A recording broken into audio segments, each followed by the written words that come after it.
നരേന്ദ്രമോദിക്ക് ഹാട്രിക് വിജയമോ? ജവഹർലാൽ നെഹ്റുവിന് ശേഷം ഇന്ത്യയിൽ തുടർച്ചയായി മൂന്നാം തവണയും പ്രധാനമന്ത്രിയാകുന്ന രാഷ്ട്രീയ നേതാവായി നരേന്ദ്രമോദി മാറുമോ? പുറത്തുവന്ന എക്സിറ്റ് പോൾ ഫലങ്ങൾ സൂചന നൽകുന്നത് അതാണ്. 348 മുതൽ 392 വരെയുള്ള സീറ്റുകൾ BJPയും NDAയും നേടും എന്നാണ് വിവിധ എക്സിറ്റ് പോൾ ഫലങ്ങൾ നൽകുന്ന സൂചന.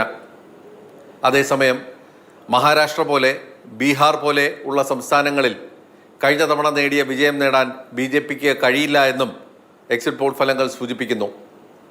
എന്നാൽ BJP വലിയ തോതിൽ മേൽക്കൈ നേടുന്ന സംസ്ഥാനങ്ങളിലൊക്കെ തന്നെ 50%-ലധികം വോട്ടുകൾ BJPക്ക് ലഭിക്കുന്നു. രാജ്യത്ത് ഏറ്റവും കൂടുതൽ MPമാരെ നൽകുന്ന ഉത്തർപ്രദേശിൽ BJP വലിയ വിജയം ആവർത്തിക്കുമെന്നാണ് എക്സിറ്റ് പോൾ ഫലങ്ങൾ നൽകിയിട്ടുള്ളത്. അതായത് 70 സീറ്റുകൾ വരെ നേടാം എന്നുള്ള ഒരു സൂചനയാണ് എക്സിറ്റ് പോൾ ഫലങ്ങൾ നൽകുന്നത്. BJP സംബന്ധിച്ചിടത്തോളം ഉത്തർപ്രദേശ് നിലനിർത്തുക എന്നുള്ളത് വളരെ അത്യാവശ്യമാണ്. ഉത്തർപ്രദേശ് ജയിക്കുന്ന കക്ഷിയാണ് ഡൽഹി ഭരിക്കുന്നതെന്ന് എല്ലാവർക്കും അറിയാം.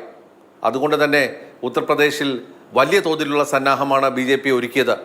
ദക്ഷിണേന്ത്യയിലും BJP നേട്ടങ്ങൾ കൊയ്യുന്നു എന്ന് എക്സിറ്റ് പോൾ ഫലങ്ങൾ സൂചന നൽകുന്നു. ആന്ധ്രാപ്രദേശിൽ TDPയുമായിട്ടുള്ള സഖ്യം YSR കോൺഗ്രസിനെ തകർക്കുന്നതിന് പോന്നതാണ്. തമിഴ്നാട്ടിൽ മാത്രമാണ് ഇന്ത്യ സഖ്യം പിടിച്ചു നിൽക്കുന്നത്. തമിഴ്നാട്ടിൽ 39 സീറ്റുകൾ വരെ ഇന്ത്യ സഖ്യത്തിന് ലഭിക്കുമെന്ന സൂചനകളാണുള്ളത്. പുതുച്ചേരിയിലെ ഒരു സീറ്റ് BJPക്ക് ലഭിച്ചേക്കാം. തെലങ്കാനയിലും കോൺഗ്രസിനോടൊപ്പം നിൽക്കാൻ BJPക്ക് സാധിക്കുന്നു. പഞ്ചാബിൽ BJP നേട്ടം കൊയ്യും എന്നുള്ളൊരു സൂചനയാണുള്ളത്. അതേസമയം ആം ആദ്മി പാർട്ടി അവിടെ വലിയ തോതിൽ ഉള്ള പ്രകടനം കാഴ്ചവെക്കില്ല എന്നുള്ള സൂചനയും നൽകുന്നുണ്ട്. ഡൽഹി മറ്റൊരു സ്ഥലമാണ് BJPയെ സംബന്ധിച്ചിടത്തോളം ഒരു പ്രസ്റ്റീജ് ഇഷ്യൂ ആയി മാറ്റിയത്. അരവിന്ദ് കെജ്രിവാളിനെ തെരഞ്ഞെടുപ്പിന് തൊട്ടു മുമ്പ് എൻഫോഴ്സ്മെന്റ് ഡയറക്ടറേറ്റ് അറസ്റ്റ് ചെയ്യുന്നു, മദ്യനയ കേസിൽ പ്രതിയാക്കുന്നു. ഇവയെല്ലാം കഴിഞ്ഞിട്ടും ആം ആദ്മി പാർട്ടിക്ക് അനുകൂലമായിട്ടുള്ള ഒരു തരംഗമുണ്ടാകും എന്നുള്ള ചില സൂചനകളൊക്കെ ഉണ്ടായെങ്കിലും ഒരു സീറ്റ് ഒഴിച്ച് അല്ലെങ്കിൽ 1-2 സീറ്റ് ഒഴിച്ച് ബാക്കിയെല്ലാം തന്നെ BJP നേടും എന്നുള്ള സൂചനകളാണുള്ളത്. BJPയെ സംബന്ധിച്ചിടത്തോളം വളരെ ആശ്വാസം നൽകുന്നതാണ് എക്സിറ്റ് പോൾ ഫലങ്ങൾ. ഇന്ത്യ സഖ്യത്തിനെ സംബന്ധിച്ചിടത്തോളം പ്രതീക്ഷ വലുതായിരുന്നു.